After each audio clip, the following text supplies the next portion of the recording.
I'm a rock musician. I'm deaf. I can't hear what you're saying. Dave Grohl is somehow everywhere. If you've seen any documentary, anything to do with anything, Dave Grohl is probably involved in some way, okay? And it's miraculous because the guy is going deaf. He can't hear the world around him, all right? He's a modern day Beethoven. He's out here being Mozart. Which one was the deaf one again? Duh, it was obviously Beethoven all along. So here we go. We got Beethoven, the former drummer of Nirvana. All right, he's out here with the Foo Fighters, and he can't hear a goddamn thing that's going on around him. All right, it's a miracle that musicians still make music, something that's only designed to be heard when they can't hear themselves. Okay, so we got some Dave Grohl clips to go through. Well, maybe just one Dave Grohl clip where he outlines how deaf he's actually going. All right, this guy claims that he's not deaf when it's time to make music, but he's deaf when it's time to do some talking.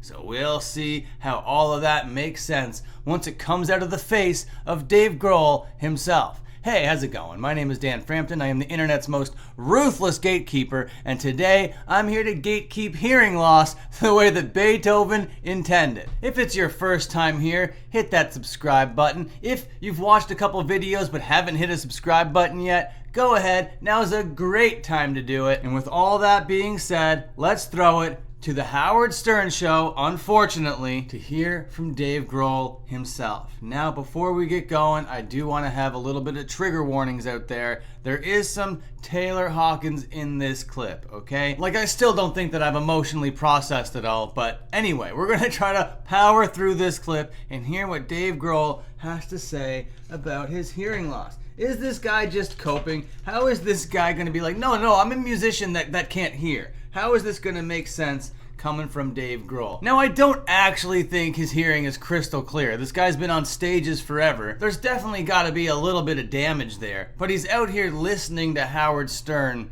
right now, like, talk to him, and he's doing it all right. But we're gonna have to examine how deaf Dave Grohl is, and we'll do it on a 2-thumb scale, just like I do everything, okay? If we get to the end of the video, and I think that Dave Grohl is as deaf as possible, he's gonna get a 2 thumbs deafness, okay? But if he's having an easy time out here talking, he's getting no thumbs. All right, Dave Grohl, it's time to rate your deafness. Dave, you said your hearing is so fucked up now that you don't hear voices normally. They sound like they're like robots talking or something. Is that correct? I love how you laugh.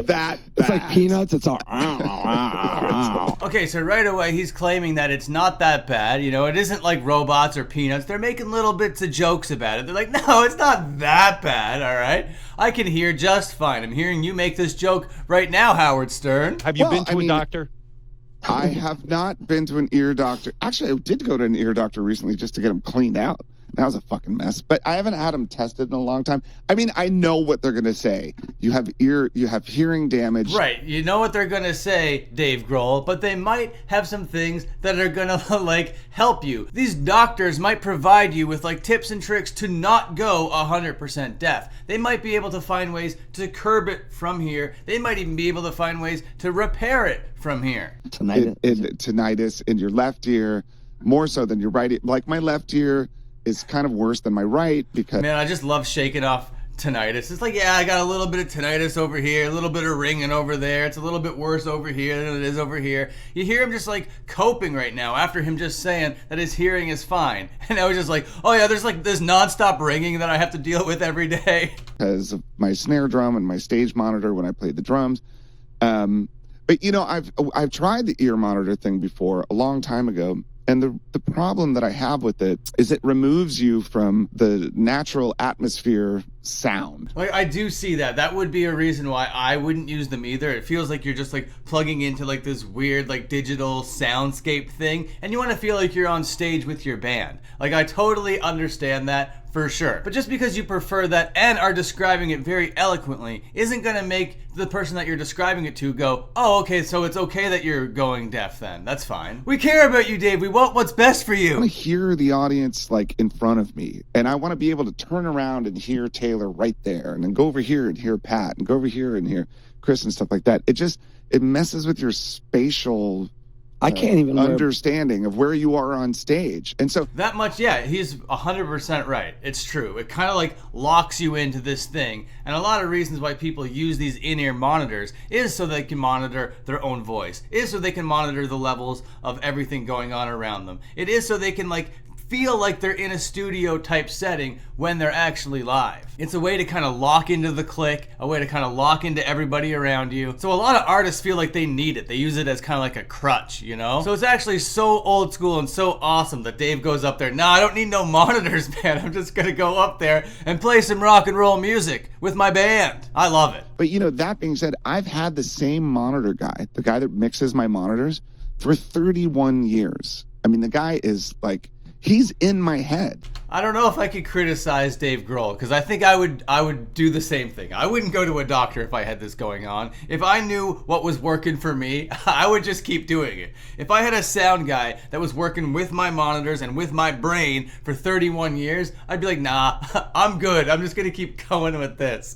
But that's an incorrect perspective, okay? That is thick-headed and stubborn. And sitting on the sidelines, seeing somebody talk like this, knowing that I would say the exact same thing, I'm seeing it as thick-headed and stubborn, but I still don't know if knowing that it's thick-headed and stubborn would influence my decision to like go to a doctor and get it checked out. And so even though I'm not using in-ear monitors, the sound on stage for me is fucking perfect because it's been the same guy, Ian Beveridge, for 31 years, since Nirvana. I bet it is perfect. You wouldn't have kept him around for 31 years if it wasn't exactly what you liked or exactly what you needed. You don't need to train anybody else. You don't need anybody to come on the road and kind of learn the ropes. This guy knows your thing, knows your sound, knows your brain, knows exactly where you hear, how you hear, and who's around you. You're not going to want to mess with that. That's a good thing. So I'm not up there just getting my ass kicked by some loud stuff. It sounds great. Of course it sounds great, but Dave, just because it sounds great, I think it's tricking you. You are being assaulted by loud sounds. You just are. There's no way around it.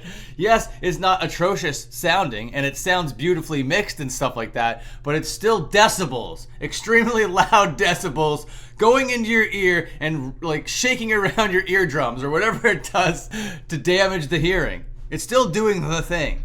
Plus, I have little fucking ear holes, and those things, when I put them in, they just pop out. It's just like coping and making excuses. Just say you're not going to do it. You're okay with going deaf. You got your thing down. You're just going to go out there and do it. And when your ears start to bleed, that's when you're going to be like, okay, I got to go get this checked out. And I don't want to look like a praying mantis with like these things all over my head. You know, I want to go out there and go nuts. Well, as someone who has looked like a praying mantis his whole life, it's not a bad look. I've always looked like that. But here's the thing. You know you're fucking yourself up. It's like, I got to do it my way.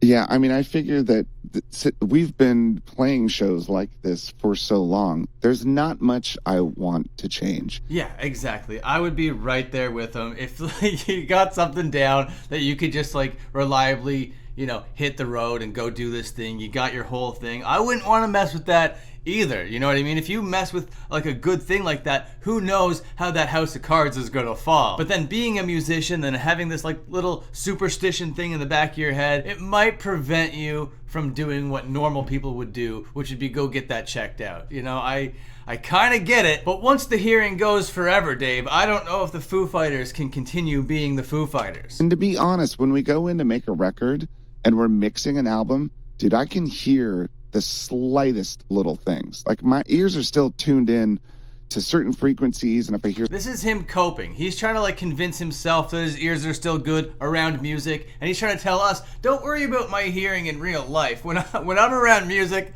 my hearing is so sharp. That isn't how ears work, Dave. Something that's slightly out of tune, or a cymbal that's, you know, not bright enough or something like that. Like in the mix, I can fucking hear the minutia of everything that we... I bet you think that is true, and everybody around you're like, okay, yeah, sure, Dave. Yeah, turn down the mid on that one. And they're like pretending to turn down the knob. That's what's going on with Dave Grohl and his band in the studio. ...be done to that song. Like, I really can. That being said, if you were sitting like next to me right here at dinner, I wouldn't understand a fucking word you were saying to me the whole fucking time. There's no way. In a crowded restaurant, that's the worst. Nah, that's the worst thing about this pandemic shit is like people wearing masks. I've been reading lips for like 20 years. So when someone comes up to me, they're like, I'm like, I'm a rock musician. I'm fucking deaf. I can't hear what you're saying. Sorry, but I'm a rock musician. I just can't hear you. So he goes the whole time trying to convince us that it's not that big of a deal. And then the very last thing that we hear is like, oh, if you try to talk to me, I won't be able to hear a goddamn thing you're saying. Okay, so I gotta rate his deafness. I'm gonna give his deafness 1 thumbs up, okay? He has enough hearing to get through this interview and to get through his day-to-day life. He has enough hearing to get through his thing or whatever. But I can't give him that second thumb because going out there in real life and doing a real life thing, he can't have all of his hearing capacities with him, alright? Dave, I don't know what to tell you, man. I just really wish the best for you. But as far as I'm concerned, I gotta get out of here right now. Thank you so much for watching, everybody. If you enjoyed this video, please watch one of these other videos over here. Okay, see you later.